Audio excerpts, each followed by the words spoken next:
প্রশ্ন হলো, যারা আল্লাহর সিদ্ধান্ত অনুযায়ী যাদের অবস্থান হয় জাহান্নামের সর্বনিম্ন স্তরে, তারা কি জান্নাতের টিকিট দিতে পারে? পারে?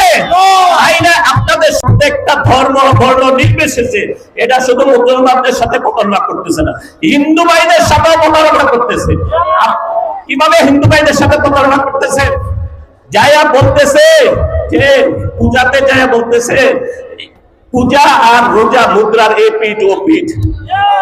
আচ্ছা, হিন্দু ভাইরা কি চাইছে তাদের পূজার সাথে আমাদের রোজাকে মিলানোর জন্য? চাইছে? চাই নাই। আপনি দেখেন, যায়া পূজার মধ্যে যায়া গীতা পাঠ করতেছে, আমাদের কোন ইবাদতে, আমাদের কোন দোয়া মাহফিলে হিন্দু ভাই যদি এসে বলে যে আপনার দোয়া আমরা করে দিই, আমরা এটা ভালোভাবে নেব না। হিন্দু ভাইদের এখানে যায়া গীতা পাঠ করে আসছে, এটা এক ধরনের মুনাফিকি। তাদের সামনে যায়া বলতেছে আমরা তোমার গীতাও পাঠ করে দিই, তারা কিন্তু সেটা চায় না। তা এখন আমার কথা হলো, যারা মুখে এক কাজে আরেক, এই ধরনের এক গভীর চক্রান্ত দেশে করতেছে, আমরা যদি এই মুনাফিকদেরকে, আমরা যদি বাস্তবতাকে আমরা যদি বুঝতে না পারি, আমাদেরকে মাসুল দিতে হবে।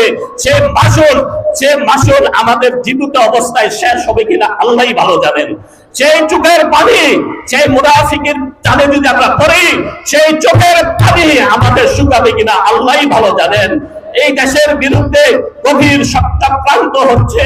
এই নির্বাচনটা শুধুমাত্র এমপি ইলেকশন না, এই নির্বাচনটা হচ্ছে দেশ রক্ষার নির্বাচন, সমস্ত চক্রান্তকে নস্যাৎ করে দেওয়ার নির্বাচন। এই নির্বাচন হচ্ছে শুধু একজন যদি যায় বলে তোমার ঘরের মধ্যে যে আল্লাহর নামটা লিখে রাখা হয়েছে, বাধাই করে রেখেছো, যে ঘরের মধ্যে তোমার কোরআনের আয়াতটাকে বাধাই করে রেখেছো, তুমি এই কোরআনের আয়াতটাকে ফেলে দাও, আল্লাহর নামটাকে ফেলে দাও, তোমাকে 1 কোটি টাকা দিব। এমন কোন মুসলমান আছে যে 1 কোটি টাকার বিনিময়ে তার আল্লাহর নামটা ঘর থেকে ফেলে দিবে, কোরআনের আয়াতটাকে ফেলে দিবে? এমন কোন মুসলমান আছে? আছে নাকি বলে?